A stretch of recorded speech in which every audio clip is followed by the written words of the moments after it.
This week on Cageside Seats, the podcast, we're talking Mustafa Ali, the need to always reinvent the wheel when the wheel already works, and the return of one Jon Moxley.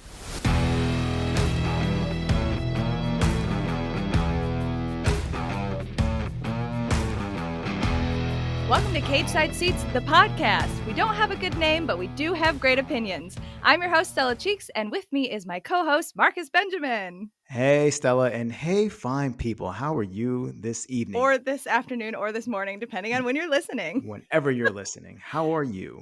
I'm doing okay.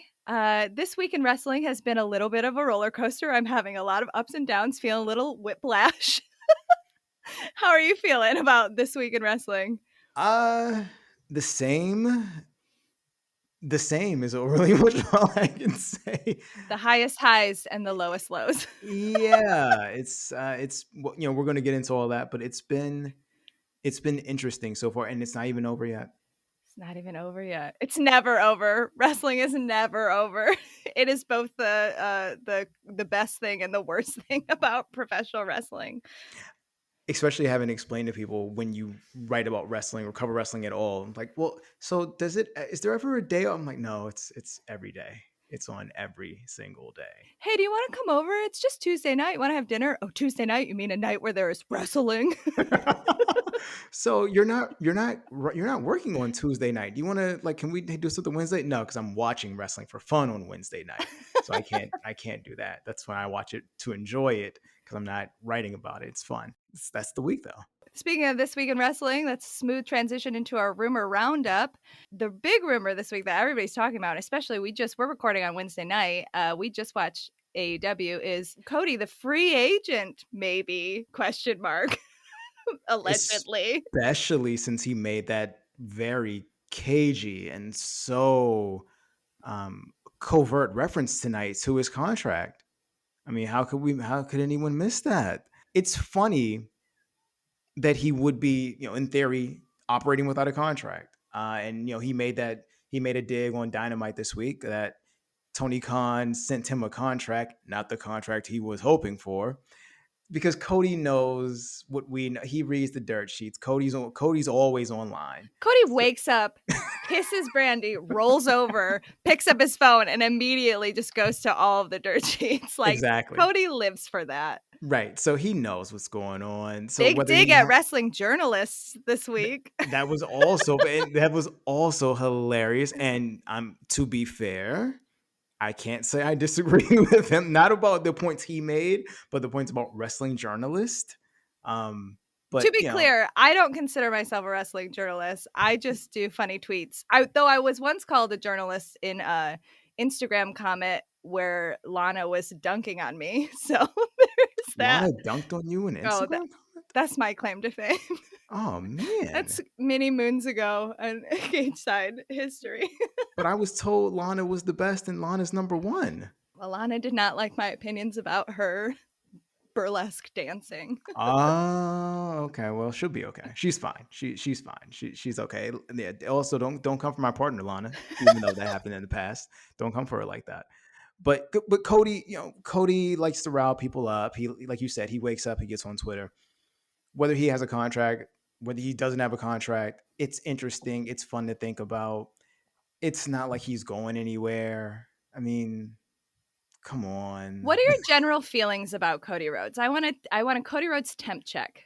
So I liked what he did this week on Dynamite. I've liked this whole heel, but I'm not really a heel. I refuse to turn heel, but I am a heel. But I will craftily get you to cheer for me by bringing up a lot of wrestlers who are better than me that I know that you like, but also fuck all of them. I'm the important one here. Which is what he did this week of basically saying CM Punk said he was going to do this and he was going to do that and he was going to do this other thing too. And you know what? Who actually did those things? Me. I was like, oh, all right. My favorite pastime is dunking on Cody Rhodes. It is truly one of the things that I wake up and live for. I'm like, oh, I get to work AEW Dynamite tonight. I can't wait to dunk on Cody Rhodes. But I will say he he is very good at his job most of the time. Like, he came out, cut a heel promo, and then turned it around into like a pseudo face promo. It was Mm-hmm. pretty ingenious. And everybody's been talking about this ridiculous free agent nonsense this week. I gotta give him props, and I hate giving Cody Rhodes props. I know you do. We've had these discussions. I know how you feel about Cody. I know. I know how you feel about their reality show, which you said was just a Ms. and Mrs. knockoff. I mean, 100%. I've never turned my TV off faster than when AEW Dynamite transitioned into that. Like, jump across my couch to turn it off. I mean that like I agree with you on the wrestling. Like as a wrestler, Cody's fantastic at his job. He knows how to get in that ring. He knows how to work that audience. He knows how to work us. Like you said, man gets up, goes to Twitter as soon as I would argue he doesn't even kiss Brandy first. Just I rolls believe over. he wakes up, hits that phone. Maybe Brandy gets some attention. Maybe she doesn't. Maybe Little Liberty gets some attention. Who knows? That was the turning point for me, though, and that's what was the turning point for a lot of people was the promo about liberty and about race relations and all that, and it just felt very tin-eared. And while I understood what he was trying to do, he didn't really do it. So it was just weird. Cody is a lot, like he is a lot. He and Brandy are perfect for each other in that sense. Because I said I love Brandy, but Brandy can be a lot, and Cody is definitely on that same wavelength, and it works for them. It's great. It works in wrestling. Like It works absolutely. exactly when it just sticks to actual wrestling and what they're trying to do in the ring, what they're trying to do in the company and stuff. Like specifically in ring stuff, it really works. It's when they like trickle out into their meta universe that it's like, no, thank you. I didn't need this. I don't want this. Yeah, it becomes they take that whole living the gimmick thing to the next level of man. Like it was one thing to see the Undertaker when I was younger. Do you mean Kane's brother? Yes, Kane's brother. Yes, it was one thing to see Kane's brother when I was younger walk around as the Undertaker, and I was like, oh, okay, that's cool. All right, and a little creepy, but all right, cool. I was a kid. It made sense. And even during like the Attitude Era, he stopped walking around in Yeah, he started riding a sick motorcycle, Marcus. even before the motorcycle, when he would show up with his brother to the arena, and he would just be in sweatpants, collared shirt, maybe a bandana, maybe no bandana, looking like he just woke up. He would look like a regular human being while his brother still had his mask on.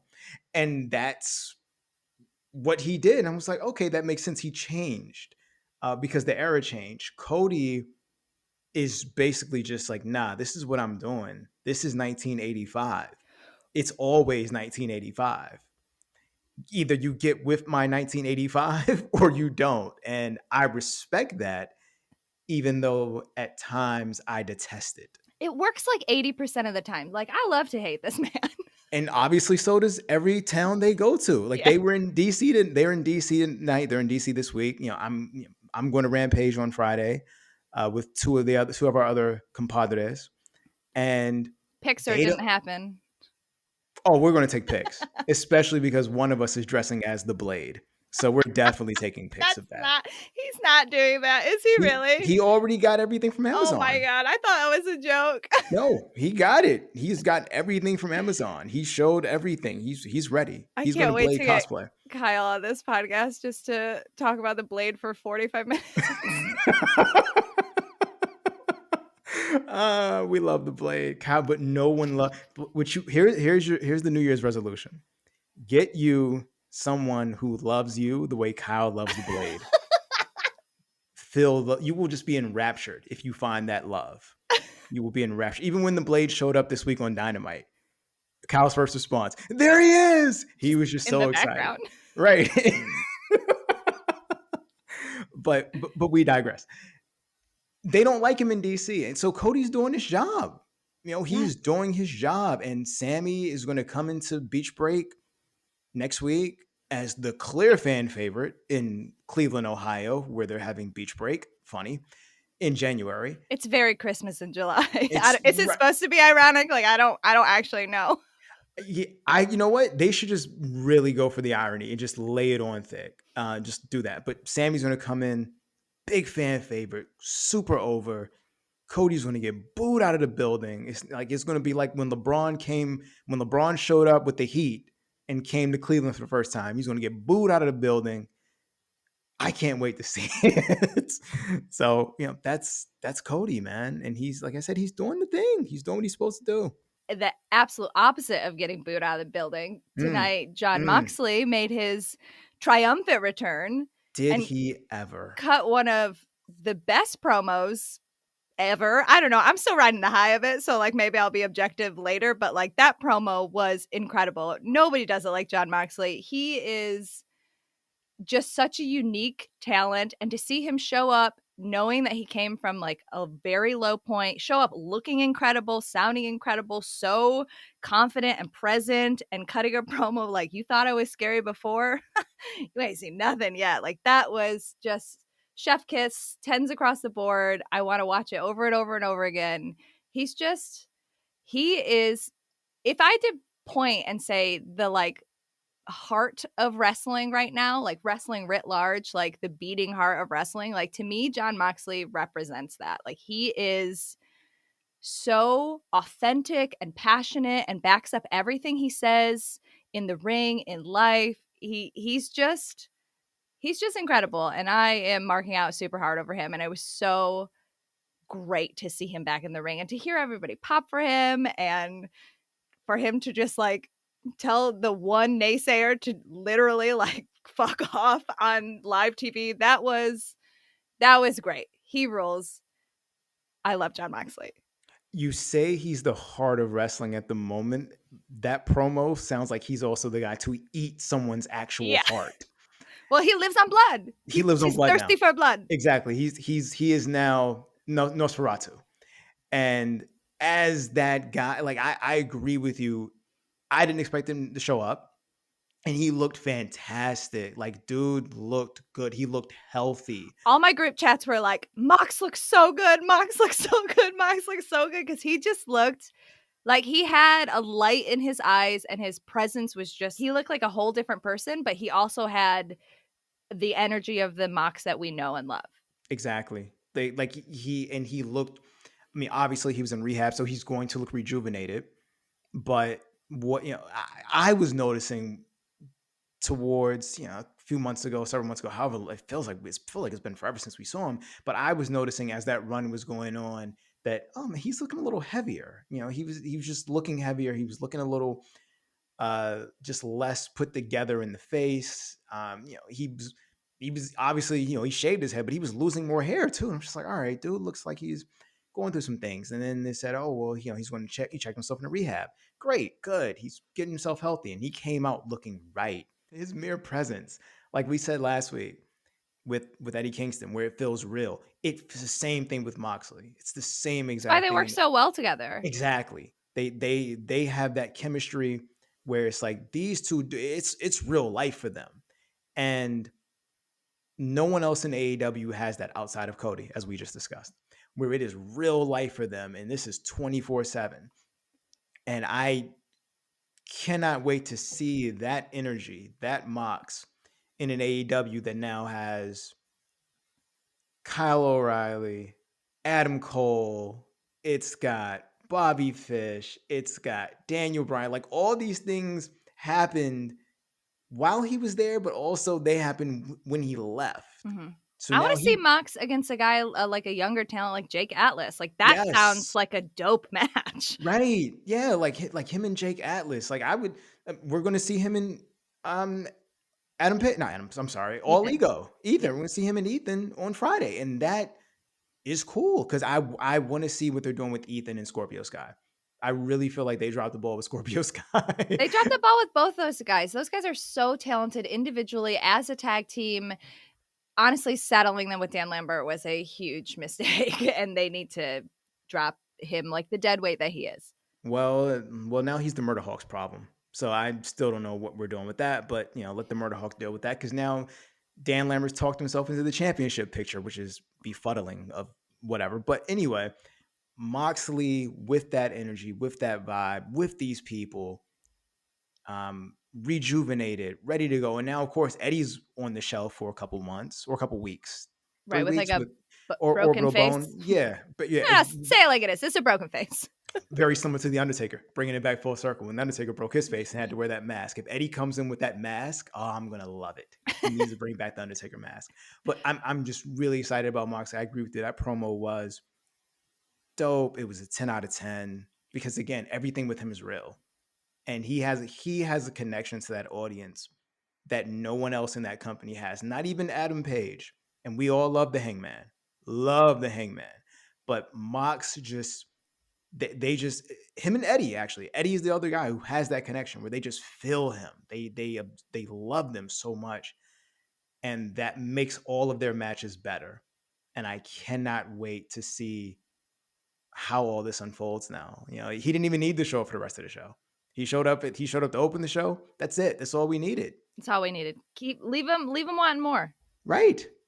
The last piece of news I have is that Mustafa Ali asked for his release from WWE this week.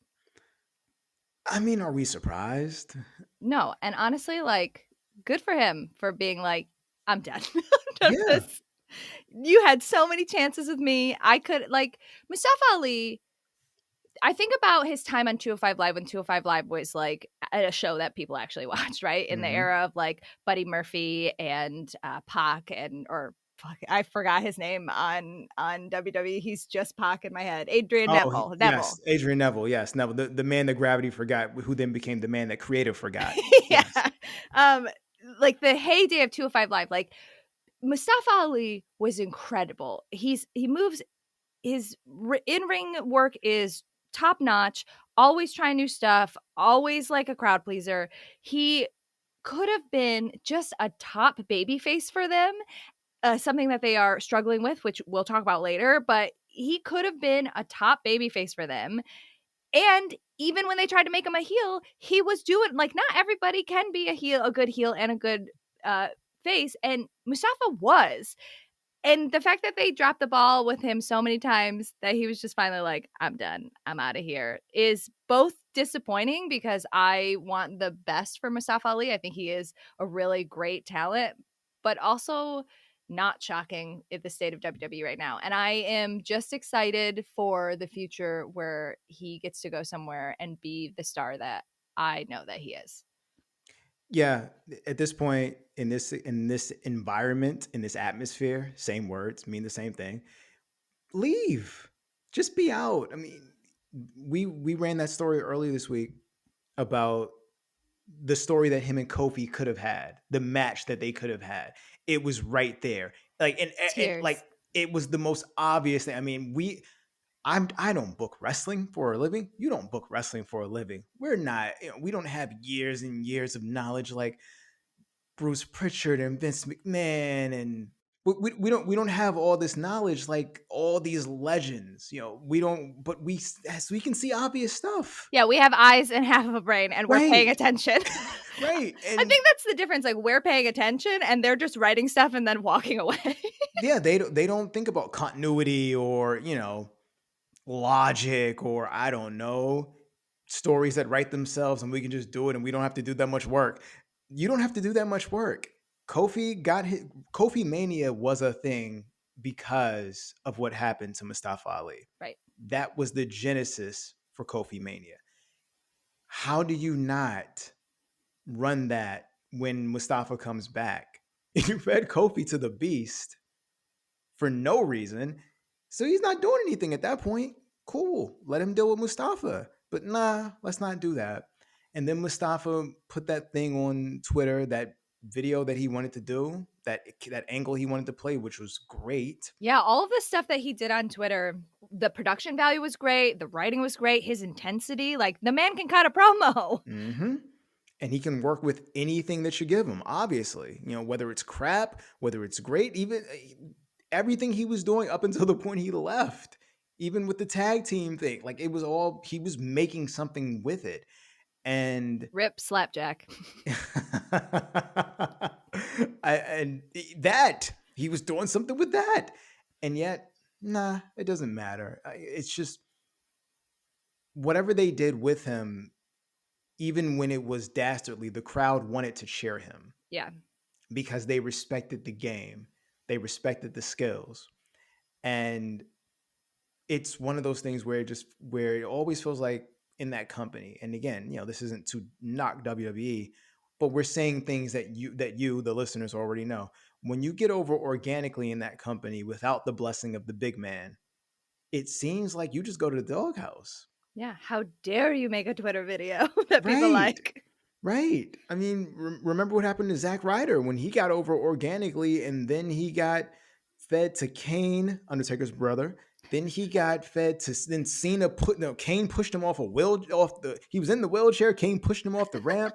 He got his girl stolen by John Cena. He was what? None of that made sense. They made him look pathetic.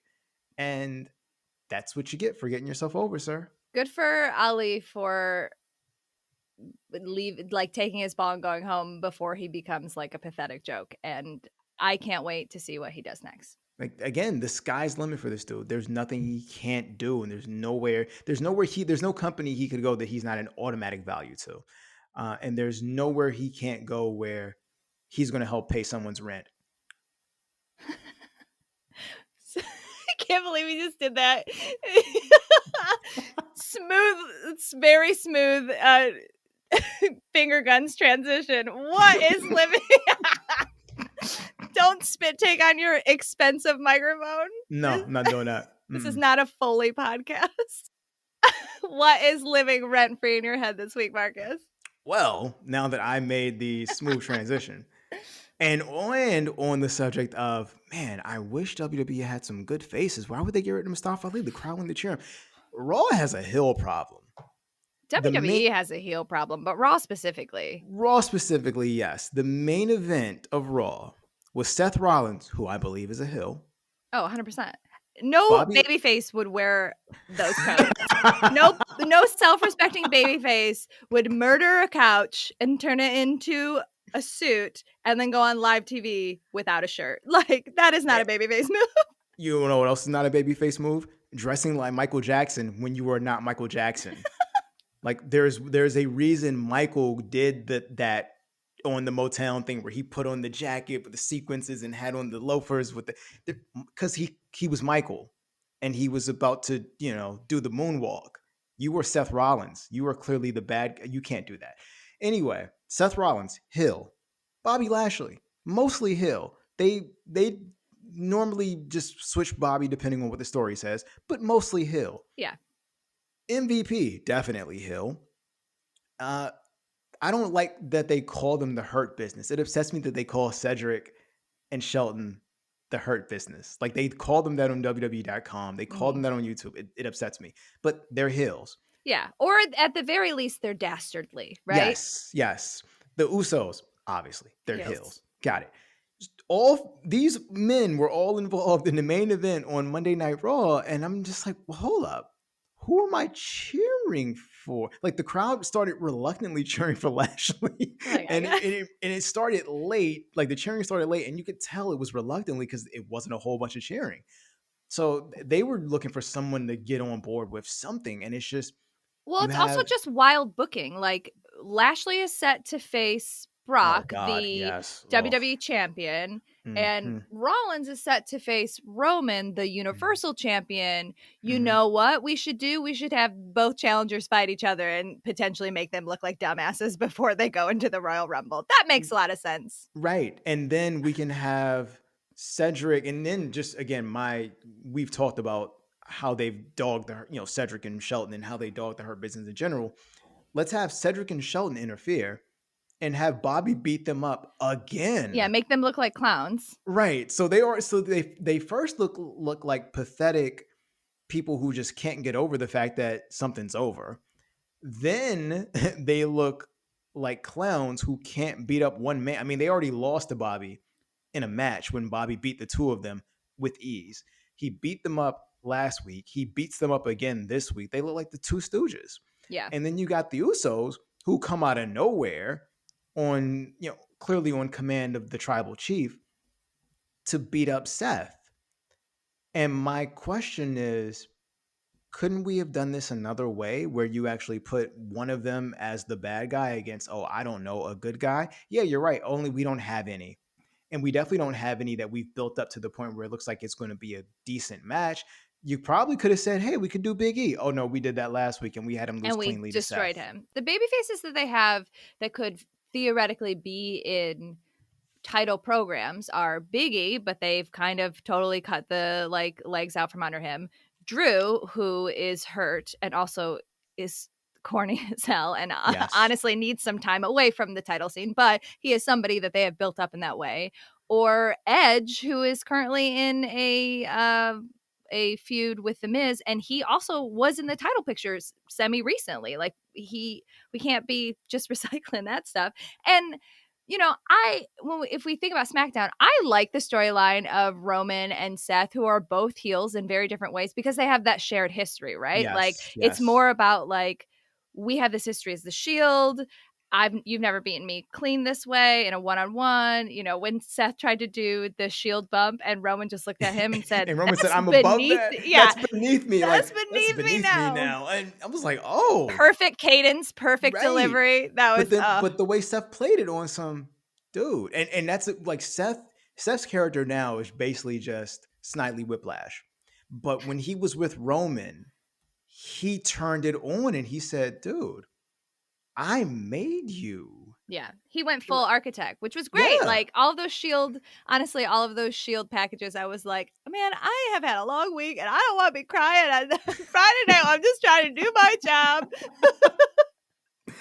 but it didn't do anything wrong. Like it was perfect. It was someone being like, dude, I made you. Right, you can book a heel You versus heel yes, yes. If if you you have a have story and a history. exactly, and if you play it psychologically like they're doing, it's not about Seth being like, I'm going to outpower you. He knows not going to outpower Roman. It's not about Roman being like, I'm going to outsmart you. He knows he's not going to outsmart Seth. It really is about, we have a shared history, like you said, and throughout that history, you can't beat me. No matter the situation, no matter who's on your side, you cannot beat me. And the reason you can't beat me is because you were nothing until I plucked you out of obscurity. That is compelling. And that's another thing about, to that point of Raw needing faces and having too many hills. Raw needs compelling, interesting stories like that. Yeah. That's dope. Whereas we got, like it was entertaining. The KO show. I enjoyed it. It was fun. KO is always entertaining. Exactly. KO coming out with his cut off tee and his shorts and a tie. That's hilarious. But it's not what they're doing on SmackDown. Or at least it's not what they're doing with Roman on SmackDown. And that disconnect between how they book the stories they book for Roman and anyone involved in Roman. And if you look at the stories they book for anyone else, it's just like, man, not only do they need better writers or at least better writing and compelling stuff, but yeah, just they need some good guys who look as strong as that, Yeah. who are given just as good stuff. And it's disheartening because, like you said, KO, fun. Big E, great, fun. But KO's a heel now too. Exactly. KO was a face for a while, but KO's a heel. But they have these people over there who can do these things, and they're just not doing it. And I don't know who else on Raw could potentially fill that void. For real. I mean, Damien Priest. Oh, Damien Priest and his evil alter ego. Yeah, Damien. Yeah. That's what's living rent free in my head this week. This whole why are we changing what's working, right? It's WWE. It's a big company. They have so many hours of TV. There's always going to be something that's not working, right? There's always going to be something for us to complain about. Like right now, it's that Raw specifically needs more baby faces. But there's stuff that's really working. Like literally everything that they're doing with Roman on SmackDown, it has been working. And honestly, it's working so well that it's shining a light on all of the stuff that's not working because it's such a stark contrast because it's one of the most compelling storylines in all of wrestling, right? Roman is killing it. But there are things that are working in WWE. like Damien Priest, right? Damien Priest, he is one of those rare call-ups where in NXT, for me at least, he was kind of like, meh. Like, I knew him from ROH. I was like, okay, they signed him. He was fine in NXT. I didn't really understand why they were like, oh, he's a party boy. I'm in a hot tub. I was like, this does not feel like the right the right vibe, but sure, okay. And then when they call him up and place him with Bad Bunny, like, I mean, shout out forever for Bad Bunny. That man was incredible at WrestleMania. He represented. Give Bad Bunny his props and his flowers. Do it. Future celebrity Hall of Famer for sure. Like that destroyer, Chef Kiss. I went into work and showed my boss, and I was like, "You know who Bad Bunny is? Look at this wrestling school."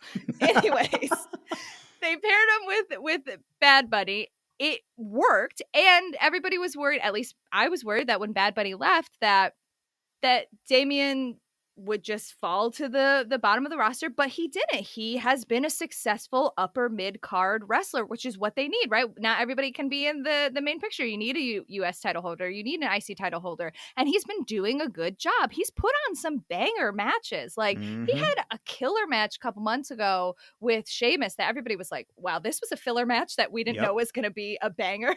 Like he's good. The crowd likes him well enough. Like he's not incredible, but he's over enough. The character works, whatever. Great.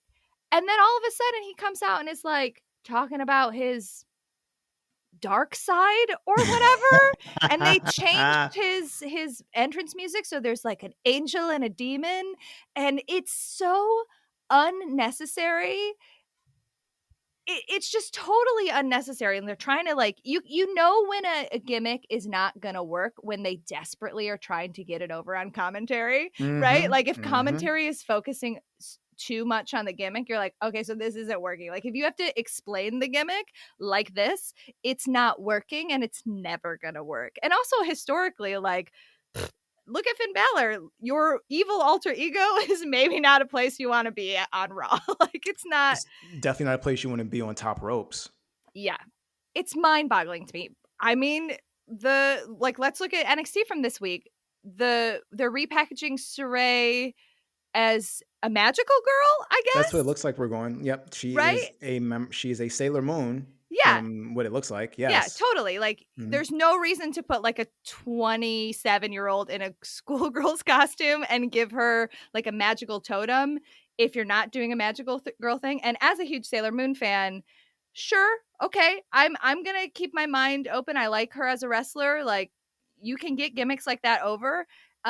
I'm keeping an open mind. If I don't get a 25-minute transformation scene, I'm gonna call bogus on that. If I don't see Tuxedo Mask, I have issues. So I need Shawn Michaels, Bruce Pritchard, whoever, to give me Tuxedo Mask. Dress up Santos Escobar as Tuxedo Mask. I don't care, but I need to see Tuxedo Mask. I demand it. Okay, well, that's Marcus. That's the only way that this is going to get over is if there's a NXT Tuxedo Mask equivalent. Yep. Like, I'm keeping an open mind, but to me, even if the gimmick works, it felt very unnecessary. Like, she wasn't completely over, but she wasn't there for very long, and she was doing a good job. Like, there was no reason to dramatically repackage her like that. And then, of course, the big thing that everybody is talking about is Walter. I mean, Gunther. Yeah. First of all, without going into it, that's dumb, right? That's dumb. This man has a huge indie following that carried over when he got signed with WWE. He's one of the, pillars of NXT UK. They bring him over. He's had incredible matches. That match he had with Roddy on Wednesday was great. The man is a good wrestler. He's over. He's got a stable. He's got there's nothing that needs to change. Zero things need to change. He wins the match, grabs the mic and goes, no, this match was won by Gunther. No. Terrible. Unnecessary. Also, Gunther, not a threatening name. It just makes me think of the penguins from Adventure Time. I know I saw a lot of Friends gifs of the Gunther, the coffee shop guy from Friends. Friends, and also as Kyle O'Reilly pointed out on Twitter, it reminds me of Homeboy from Willy Wonka and the Chocolate Factory. Yeah, That's what I think of. especially because Mulder is Austrian like that. Right. Yeah. It's just, yeah. It's not a great pull. And then it comes out that they trademarked a whole name, which why does WWE even trademark whole names when you know you're going to drop the name? Like, why are we doing this? But they trademarked the whole name Gunter Stark, which turns out to be like a famous Nazi, I guess. That's why I did. Which just seems insane. Even benefit of the doubt, I guess.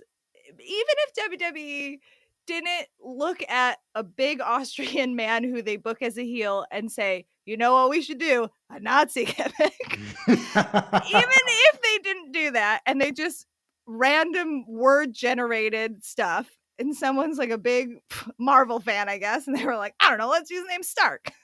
Even if that is what happened, they don't got Google. Yeah, that's right. That's what I'm saying. Like, even if, right, just look it up. Don't you do a Google before a trademark? That feels You're supposed to. like You're supposed to do that to make sure that no one else has the thing that you want to buy so you don't get sued or so that you don't have to buy it from them.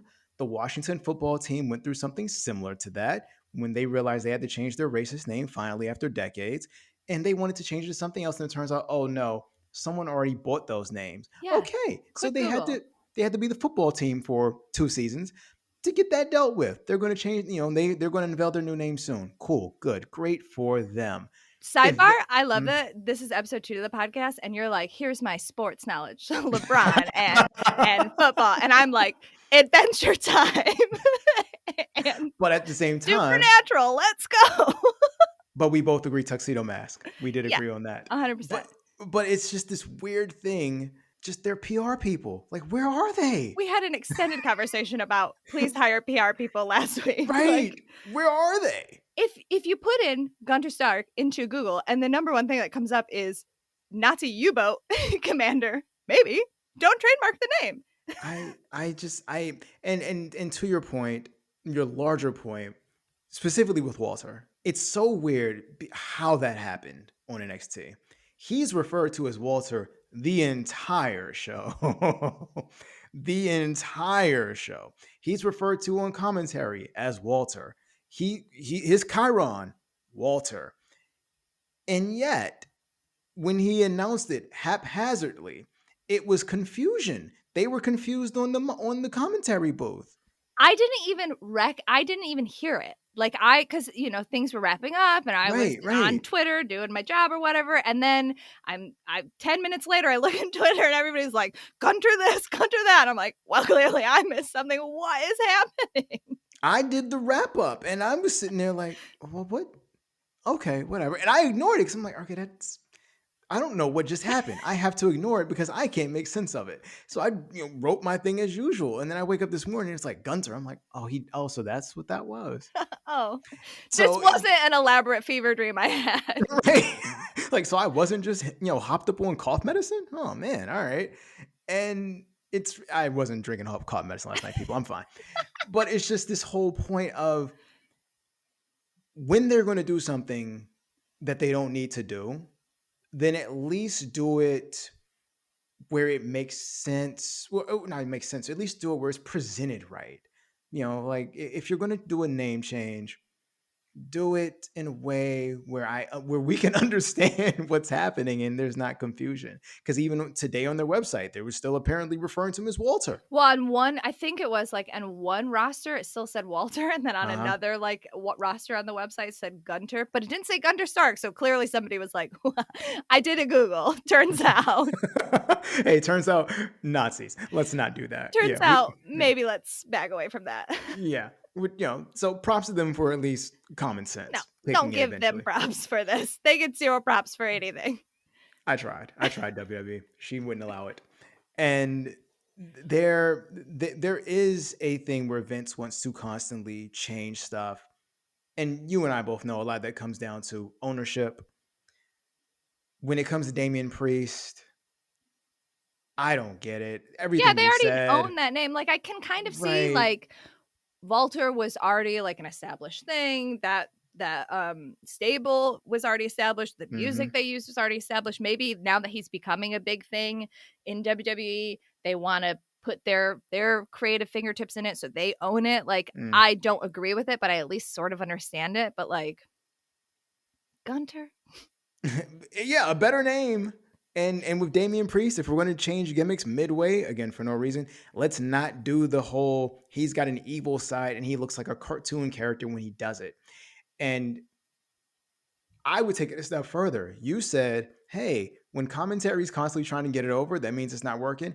I will then go to the next step and say, when the wrestler keeps talking about it, it's not getting over. Wrestling is a show. I mean, it's a show, don't tell business. Yeah. Every promo this man does now, he talks about this character. He talks about his bad side. Edge comes up to him the other day, just randomly says, "Hey man, I've been noticing this other side you have." And yeah.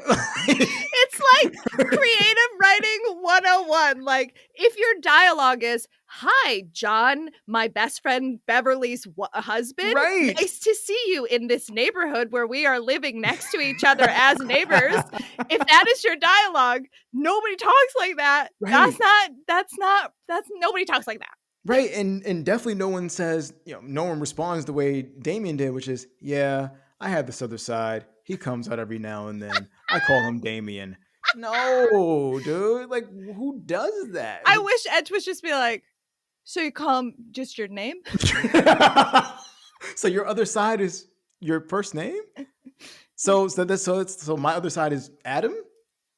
Is that so? I have okay. So Steve Austin's other side was Steve? Yeah. Okay.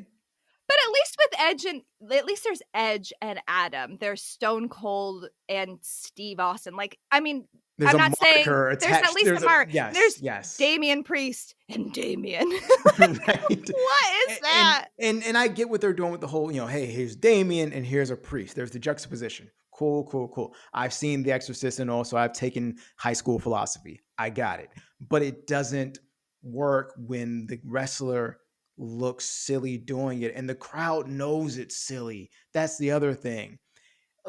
And when you're going to introduce a gimmick like that, there needs to be some sort of reasoning within story. And you have So to have, frankly, again, I like him, but you have to have a wrestler who is a better actor. He's not a yes, good actor. yeah, He's oh never been a God, good actor. He no, is good in the ring and has a presence, but having charisma and having a presence does not equate acting. Like, no, regardless of what you think about Alexa Bliss's descent into madness and the writing and that and the doll stuff, like, the one thing that I think is fair is that Alexa Bliss herself as a performer is a good actress, and she is. she gets over a lot of stuff that is stupid. And even the stupid stuff, she makes it so it's not she makes it at least as compelling as she can. She is a Mm-hmm. good actress. This Mm-hmm. weird therapy thing she's doing, the writing is terrible. It's weird. It's a weird way to bring her back. She is still good in that. She's a good Mm-hmm. actress.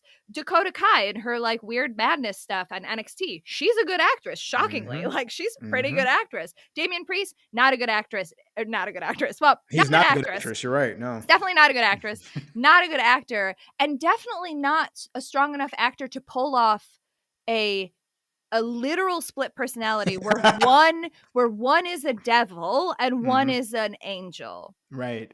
And where the way we're supposed to see it illustrated is his bug eyes and then his face starts shaking. It's like, again, it's the Incredible Hulk TV show.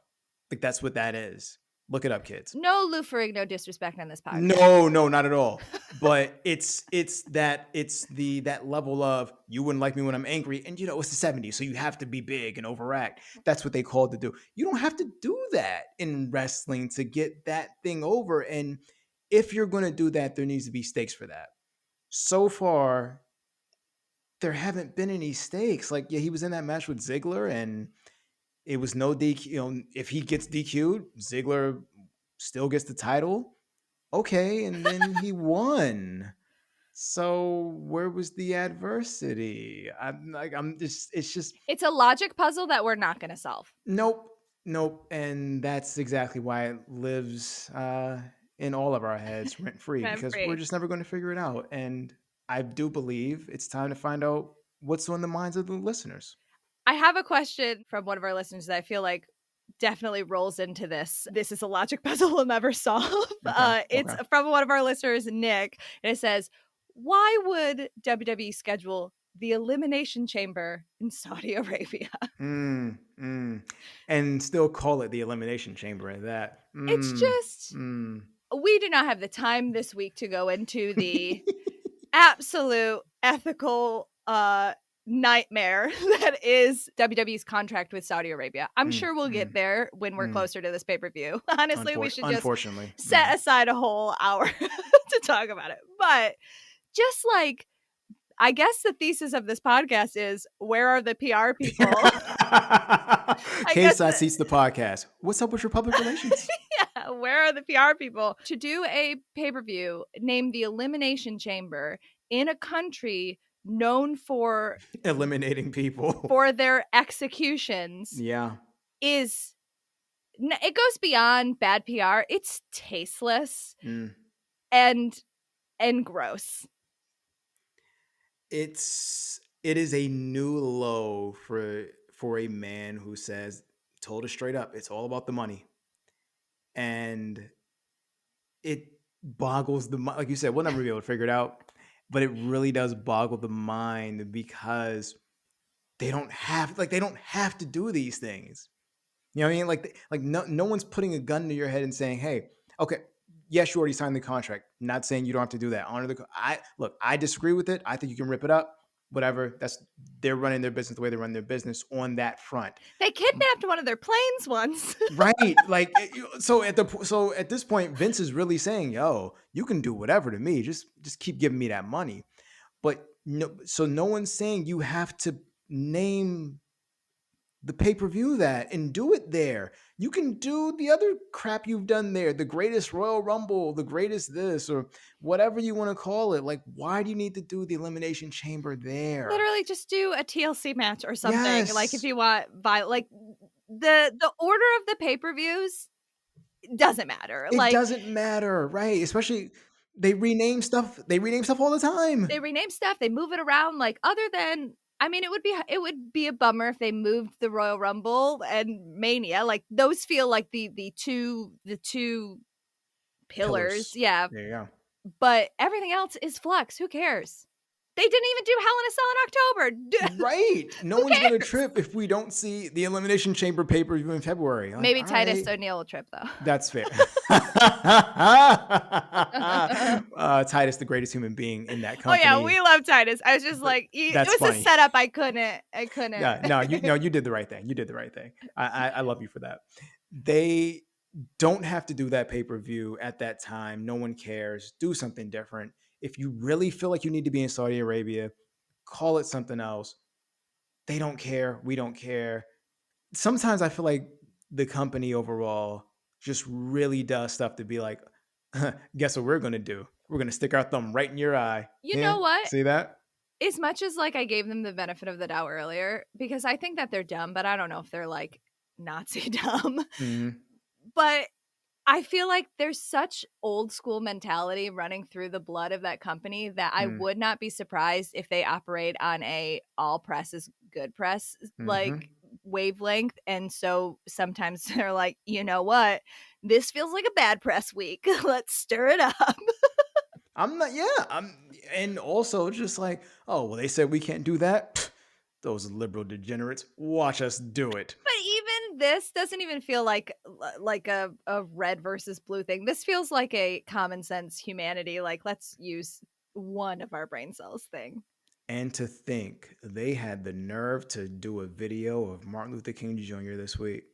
Tisk, tisk, tisk. Next question, please. We will deal with them later. All right, this is a lighter hearted question because we gotta chill out. We're heated up. Okay. What kind of crazy spot do you think Johnny Knoxville will get involved with at the Royal Rumble? And who will he actually eliminate? Well, he's eliminating Sami Zayn. Yeah, he's 100% eliminating Sami Zayn. I'm sorry, Sami. Like you're getting eliminated. They set that up early. Oh, though that we could exist in a world where Johnny's eliminating some other people, because I think Johnny gets in a couple eliminations and Mhm. Sammy gets one up on him, eliminates Mm. Johnny, and then celebrates, and then somebody immediately eliminates Sammy. I could see that scenario too. I do think that it's the first one where Johnny eliminates Sammy, Mhm. but I could see the other one too. If he eliminates Sammy, he then gets immediately tossed out by someone else after. Yeah. I don't know what spot he hits, but it would definitely be crazy. Where's the Rumble at next week? I'm trying to think of like the arena of just like, yeah, we don't know. We don't know. We'll figure it out. I'll figure it out the day it happens. Thank you very much. Yeah, we'll figure out all that. That he's going to jump off of something in an arena. He's definitely doing a ridiculous stunt. You don't bring Johnny Knoxville without having him do something that's worthy of Jackass. Yeah, it's interesting though, because WWE has this like, we're out of the Attitude Era, we don't do bloody stuff, and when we do street fights it's with like cakes and pumpkins and like whatever. and zombies. Yeah. So like Johnny, because part of Jackass is not only like jumping off of stuff and like shooting yourself down a slide in a grocery cart, it's also like staple this to my butt and like stab me with a fork. So it's interesting because we're definitely not going to get any of that stuff. So it has to be maybe Johnny brings in that grocery cart because Sammy brought it up. It's Chekov's grocery cart. Will it come That's back? true. Yeah, and then he like gets willed off of something, or maybe he gets tossed off the ring onto the grocery cart. So he's technically still in the match because he didn't hit the floor. Sammy goes under the ropes, wills him around the ring in said grocery cart, and then Kofi jumps in the grocery cart. And Kofi jumps in the grocery cart, and then Jerry the King Lawler comes from under the ring, and then Bianca shows up and eliminates them all. And they're like, "Oh, well, Bianca's she's now going to fight for the WWE Championship or the Universal title. Which one?" And now we have an intergender match at WrestleMania, and now Vince is printing money again. Problem solved. Marcus, you said we weren't professional bookers, but I disagree. That sounded great. It's probably going to happen. Maybe not the Bianca part, but I definitely see someone getting wheeled around in a grocery cart because it's Jackass, it's Johnny Knoxville. But they're going to have to toss him off something. Like, they got to. It's, they'll toss him off of Omos. That would be funny. That's an interesting guy. They had him fight and defeat AJ Styles clean. He then fought random guy. He then fought Reggie. I knew where you were going, but the just like disdain and drip off of the name Reggie was just very good, Marcus. Well, I appreciate that. Thank you. And that's no disrespect to Reggie, but it's just, why did he beat AJ Styles? Like, I'm still coming back to it. Like, so hold up. He beat AJ Styles and now he's fighting Reggie? Unfathomable. There's no logic.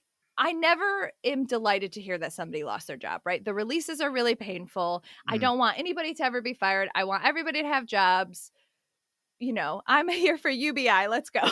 But there are certain people on the roster that are confounding to me. That I'm like, how are you still here while, you know, this list of insanely talented over people or people who could easily be over whatever get released? Like, I mean, Reggie, frankly, is one of them. Where it's like, this man came in to be a sommelier and then was Naya's sugar baby and now is Dana's boyfriend. I don't know what's happening there. I don't know what they're doing with that. Like, first I thought we were doing okay, he's going to get closer so he can eventually take the title. Right, because there has been a history of some intergender stuff with the 24/7 championship. No, you were right. That's what R-Truth calls it. Yeah, the 27, 24, 48, 56 sample. 7-Eleven championship, Yep. yes. Yep. Like, there has been history of intergender with that because it's just like a punch and a roll up. Like, nobody cares about that. So it seemed like he was going to do that, but now it's just like he's her hype man and maybe they're dating. I don't know. Reggie perpetually just bouncing from woman to woman in this company. Maybe that's what his steez is. He's just Honestly, like, you know yo, what? Power to Reggie. right. Reggie's just like, yo, whoever's the most powerful woman in the room, that's who I want to be with. I'm hitching everything to her. It's a solid plan. And you know what? I take it back. I do respect it. Yep. I'm not, exactly. I'm not mad at you, Reggie. Do your thing. But I look at a Reggie and I look at Aaliyah and again, I don't wish for anybody to lose their job. I want everybody to be successful, but it is confounding. Like Aaliyah has been in that company for a long time, has had a lot of opportunities, has never really lived up to said opportunities, and then she comes out and beats Natty in a I think it was like 3.71 or 3.65 or something like ridiculous that. Yeah. time. And the way that they try and spin it as like, this is a good thing, it's a record break, whatever, and it's like, I'm sorry, do I need to dust off my give divas a chance hashtag? Like, what the hell? It's always, and this is wrestling overall, not just WWE, it's always one step forward, two steps back. It's always that. It's always like, oh, that's great. Like even Dynamite this week started off on this high with Moxley, and then it never hit that crescendo again. Like Dynamite was okay, it was all right, but it never hit that peak of Moxley again. Even, I mean, it's hard. Right, that's like an impossible threshold, right? Right. That is a promo that is going to be talked about for years and years and years. Like, but I get what you're saying. Yeah, and granted, it's not the same as having Reggie and Aaliyah just. Oh no! Again, Moxley and Reggie, very similar vibes. Well, they both dress the same. Imagine Mox in that vest. It's fantastic.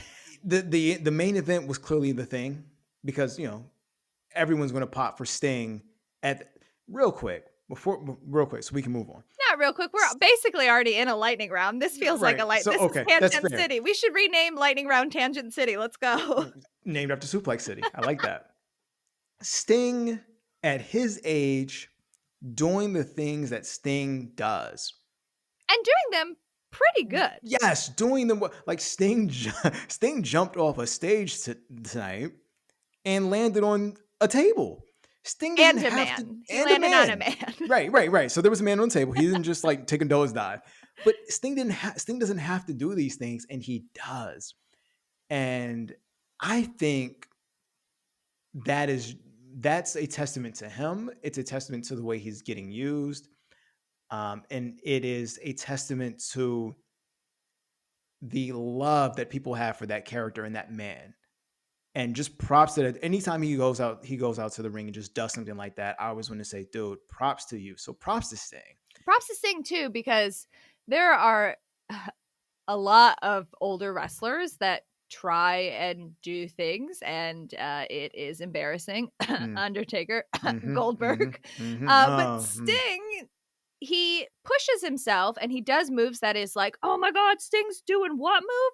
But he also is safe and also seems to like know himself very well, and he puts on matches that are still entertaining. Like he walks that fine line, right? Of it's entertaining and shocking, but I'm never like, oh my God, Sting is gonna die in front of my eyes, I'm uncomfortable. Because there are people on the roster that I want that from, right? Because with Sting, I want to be entertained, and I want that nostalgia, and his partnership with Darby like really works for that, because there's a lot of younger people on the roster who I want to see like get bloody, and who I want to see do the dangerous matches, because I can watch those and have enjoyment from them and still have the like, oh shit factor, but also not feel like, oh my God, this person might die. Gonna die. Right, exactly. Like we don't want, like that's the other thing. When Sting does this stuff, I'm like, yo, is this okay? Yeah. Is it gonna be okay? Please don't die, man. Like I'm not trying to see that. But like watching, like from several weeks ago, the women's match, the tag match where Allie got like ridiculously bloody, right? Like that was fun. And AEW has a history of blood and going really hard and guts. And guts. And sometimes it's a little ridiculous. The run of Cody every time he got into a ring, right? Sometimes it's a little ridiculous. As soon as you say ridiculous, I'm like, oh, Cody. Yeah. Hey, if it's a Cody at beach break, Oh man, he's gonna bleed. It's a ladder match. There's blood all over that. Those are going to be dripping in blood. Remember that time he painted a ladder like Stardust? He's going to paint Yes. a ladder directly in his blood. It's going to be a silver ladder just for that. Just for that, so we can see the blood. But AEW has a history of doing that stuff. And for the most part, I think that they do it really effectively. That was the thing that irked me this week. There was some press conference where some WWE official was trying to dunk on like, oh, well, their product is very different from us. Look at these I'm paraphrasing, and I'm definitely going to paraphrase in a non-flattering way, but look at these broads covered in blood. Like, wait, that's not family. That's not family wrestling. How dare they? I love that your WWE representative is JJ Jameson from the 1960s. Yeah. I don't need pictures of broads covered in blood. I need pictures of Spider-Man. We don't need broads and blood. No one wants that. They want Spider-Man. Get them pictures of Spider-Man.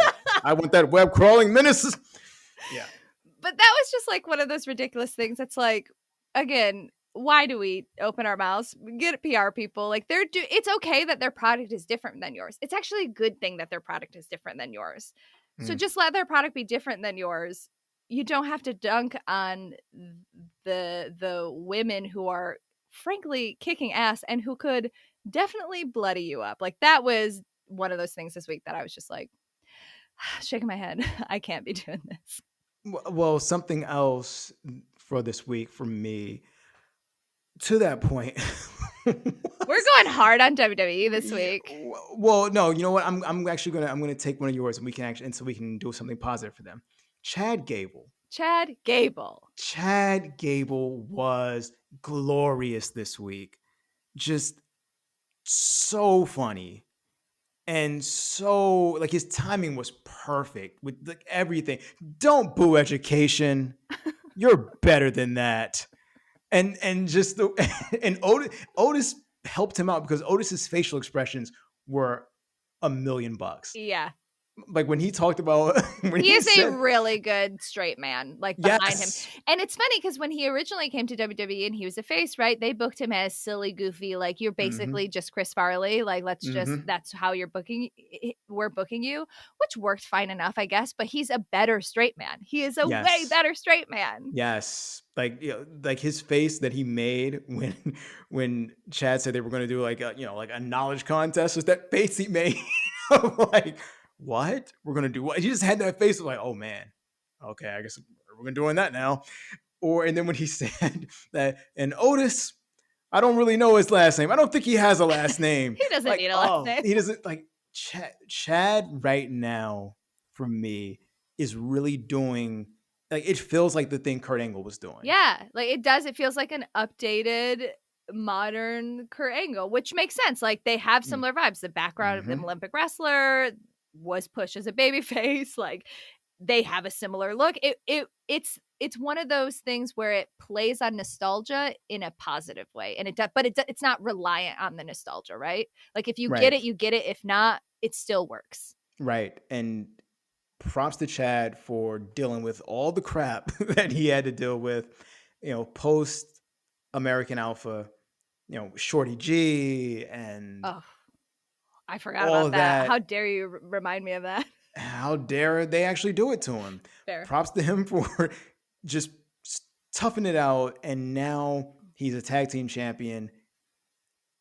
And I love watching them together. And, now this knowledge thing they're going to do, this knowledge challenge with RK Bro, I want to see it because I think Chad is going to make it entertaining as hell. Yeah. And I think that there has a potential to have some pretty funny writing, like somebody whipping out like a Sherlock Holmes style fact that you're like, how did you know that? I don't know why you know that. I also, this is a little bit of a flex for me, I guess. As somebody who graduated with a master's with a 4.0, who also immediately was like, why did I do that? And threw my degree into a box. And because like education is good, higher education questionable. It is very funny for me every week for him to be like, I got a master's and I got a 4.0.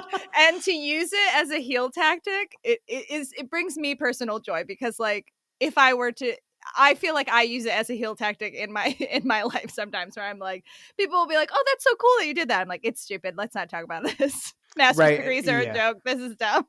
And we're in the same boat because, also masters, and it's just like, Yeah, it is a hilarious thing to turn into a heel gimmick, and I am very here for it.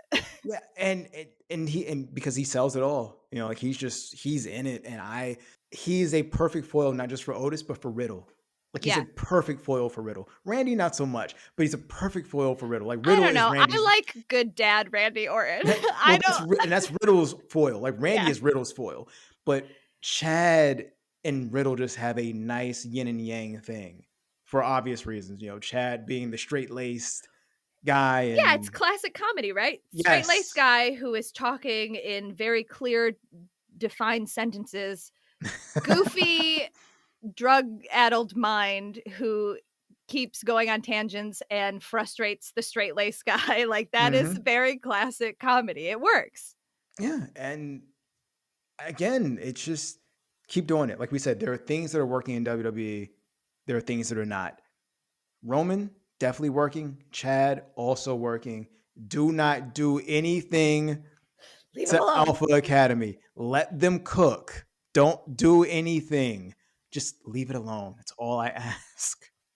That's all I ask. Just let me enjoy. Let us have this. Let us have this. Right. So that's it. I feel like we covered a lot this week. We did. 2 podcasts in the can. 2 in the can. So much wrestling that we talked about. So much wrestling that we didn't talk about. And next week, it's the Royal Rumble. From the place that we'll finally know where it's taking place from. Yeah, we'll do a Google. Yeah. It's not taking place in Gunther Stark. I know that much. It's not taking place in Austria. No. It's not taking place there. On a Nazi U-boat. No. It's not. Oh, jeez. All right, we got to get out of here. So that's it for this week. Don't stress. We'll be back next week talking all about the Royal Rumble and all about Bash at the Beach. No, Beach Break. Remember, Beach Break. They can't say Bash at the Beach. You know what? I don't believe in copyright. That's a whole other thing. Well, if you'd like to be on the podcast, make sure to send your recorded questions and comments to cagesidesocials@gmail.com, and you might be featured on next week's episode. And in honor of the Royal Rumble, shoot us a Rumble question. Yeah, shoot us a Rumble question, or who you think's going to win the Rumble. Your favorite Royal Rumble memory. A Rumble that you didn't like. Or hey, you know what? This would be great if they did this. Just shoot us that. What Johnny Knoxville spot do you think is coming? Right. And will Jerry the King Lawler be involved? That's what I want to know. You were really tied to that. I mean, the man was consistent. I always approve consistency. If you want to follow us on Twitter, I'm at Stella_Cheeks. And I'm at Abstract Poetic, a 3 where that E is supposed to be. And of course, you can find more wrestling coverage at Cageside Seats on Twitter and Instagram and on our website, CagesideSeats.com. And if we missed something you desperately want to talk about, head over to CagesideSeats.com, chat with us in the comments of the episode post.